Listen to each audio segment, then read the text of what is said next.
அன்பானவர்களே, அன்பு வணக்கங்கள். மனிதனாக பிறந்த ஒவ்வொருவருக்கும் வாழ்க்கையிலே ஒரு லட்சியம், ஒரு குறிக்கோள் இருந்தே ஆக வேண்டும். மனித பிறப்பின் நோக்கம், லட்சியம், குறிக்கோள் என்ன என்பதை தேர்ந்தெடுத்துக் கொள்பவர்கள் வாழ்க்கையில் மாபெரும் சாதனைகளை படைத்திருக்கிறார்கள். நம்ம என்ன படிக்க போறோம், என்ன வேலைக்கு போக போறோம், என்ன தொழிலை செய்ய போகிறோம், எந்த விளையாட்டில் ஈடுபட போகிறோம், இப்படி ஏதாவது பள்ளியில் படிக்கும் போதே அல்லது கல்லூரி படிப்பு படிக்கும் போதே உங்களுடைய வாழ்க்கையினுடைய லட்சியத்தை, குறிக்கோளை என்னவாக ஆகப் போகிறீர்கள், என்னவாக மாறப்போகிறீர்கள், எதை சாதிக்கப் போகிறீர்கள், எதில் வெற்றி பெறப் போகிறீர்கள் என்பதை தெளிவாக தெரிந்து கொள்ள வேண்டும். உன்னுடைய பாதையை முதலில் தேர்ந்தெடு. பின்பு அந்த பாதையிலேயே தொடர்ந்து பயணம் செய்து வா. அப்பதான் நீ பிறந்த நோக்கத்திற்குண்டான அந்த குறிக்கோளை நீ அடைவாய். ஏதோ பிறந்தோம், ஏதோ வாழ்ந்தோம், இப்படி வாழ்வது மிருகங்களைப் போல வாழ்கின்ற வாழ்க்கை. அதுக்கு ஏன் பிறந்தோன்னு தெரியாது, ஏன் வாழறோம்னு தெரியாது, ஏன் இறக்கிறோம்னு தெரியாது. ஆனா உங்களுக்கு அதை விட ஒரு அறிவு அதிகமாக இறைவன் தந்திருக்கிறானா இல்லையா? அது 5 அறிவோடு முடிந்து விடுகிறது. 6வது அறிவு என்ற ஒன்று விலங்கினங்களுக்கோ மிருகங்களுக்கோ கிடையாது. ஆனா மனிதனுக்கு மட்டும் இறைவன் 6வது அறிவை தருகிறான். அது மனம் என்ற ஒன்று. அது சிந்திப்பதற்கு, எண்ணுவதற்கு, உங்களை சுதந்திரமாக செயல்படுவதற்குண்டான ஒரு அற்புதமான கருவியாக இருக்கிறது. மனம் என்பது மாபெரும் சொத்து என்று சொல்லுவாங்க. ஆனா மனம் இருக்கு.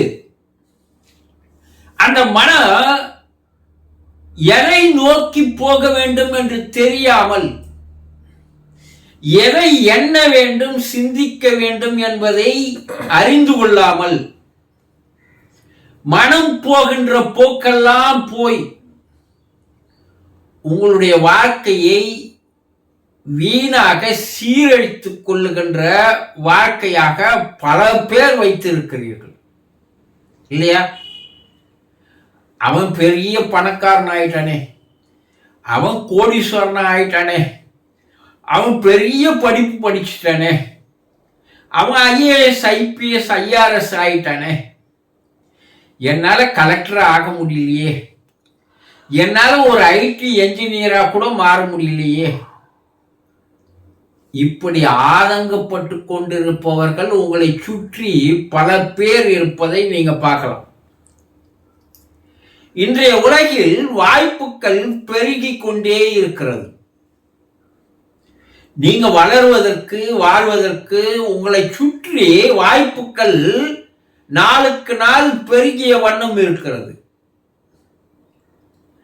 அதை பயன்படுத்திக் கொள்வது எப்படி என்பதை எவன் சரியாக உணர்ந்து கொள்கிறானோ அதை யார் சரியாக அந்த வாய்ப்புகளை பயன்படுத்திக் கொள்கிறானோ அவன் தான் வாழ்க்கையில் ஜெயிக்கிறாங்க. அப்போ முடிவு செய்ய வேண்டியது என்ன? என்ன பண்றதுங்க? எங்க அப்பா இததான் படிக்கணும் சொல்லி என்னை கம்பல் பண்ணாங்க. வேற வழியே இல்லை, நான் படித்தேன். இந்த வேலைக்கு தான் போகணும்னு சொல்லி என்னை கம்பல் பண்ணாங்க. வேற வழியே இல்லை, அந்த வேலைக்கு போனேன். ஆனா அதுல எனக்கு ஒரு ஆத்ம திருப்தி இல்லை, ஒரு சந்தோஷம் இல்லை, ஒரு அமைதியான மனநிலை இல்லை. ஏதோ ஒரு எந்திரத்தனமா போறேன். இப்படி சொல்லுகின்றவர்கள் நிறைய பேர் இன்றைய காலகட்டத்தில் இருக்கிறீர்களா இல்லையா? சுதந்திரம் என்பது உங்களுடைய தனிப்பட்ட உரிமை. அது நீங்க தேர்ந்தெடுக்கணும். பெற்றோர்கள் சொன்னார்கள் என்று தேர்ந்தெடுத்துக் கொண்டு உங்களுடைய வாழ்க்கையிலே நிம்மதி இல்லாமல், அமைதி இல்லாமல், சந்தோஷம் இல்லாமல் ஏதோ இயந்திரத்தனமாக ரோபோட் போல வாழ்வது ஒரு வாழ்க்கையா?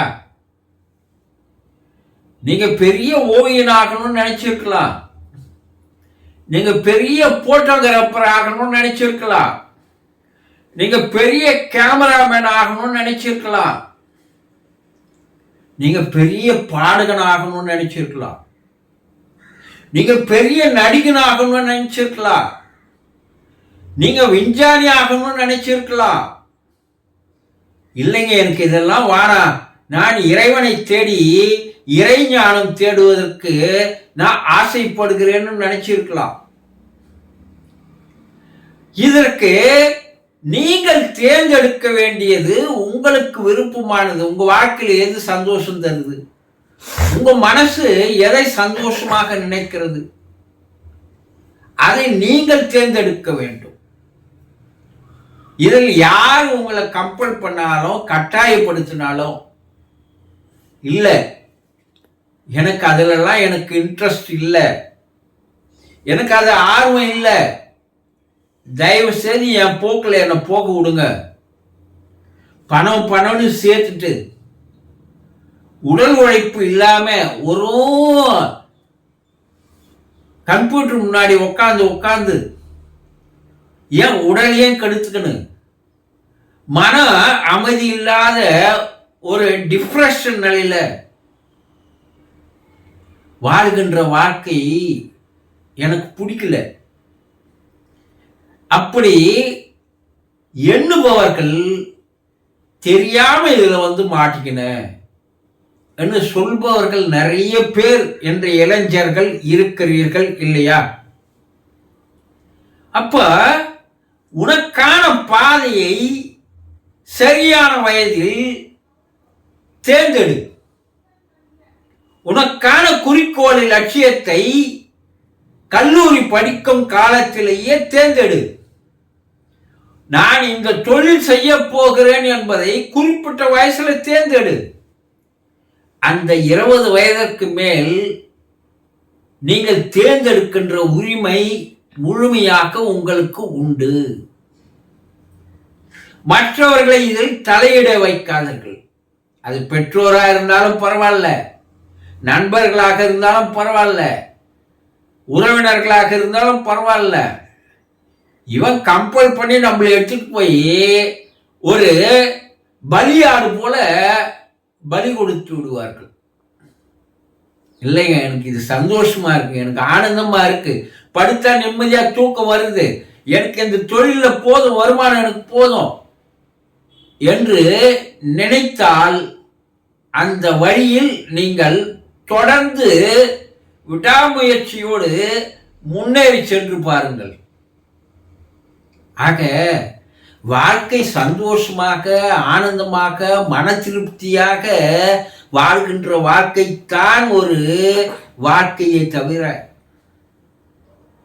மன நிம்மதி இல்லாமல், அமைதி இல்லாமல், டிப்ரெஷன்ல, பிபியில பல நோய்களுக்கு ஆளாகுகின்ற வாழ்க்கை இல்லை. அப்போ முதலில் உங்களுடைய குறிக்கோள் என்ன, லட்சியம் என்ன, உங்களுடைய பாதையை தேர்ந்தெடு. பின்பு அதில் தொடர்ந்து பயணம் செய். இந்த பிறப்பு உங்களுக்காக திறக்கப்பட்டதை தவிர மற்றவர்களுக்காக இல்லை என்பதை முதலில் தெரிந்து கொள்ளுங்கள். சந்தோஷம்.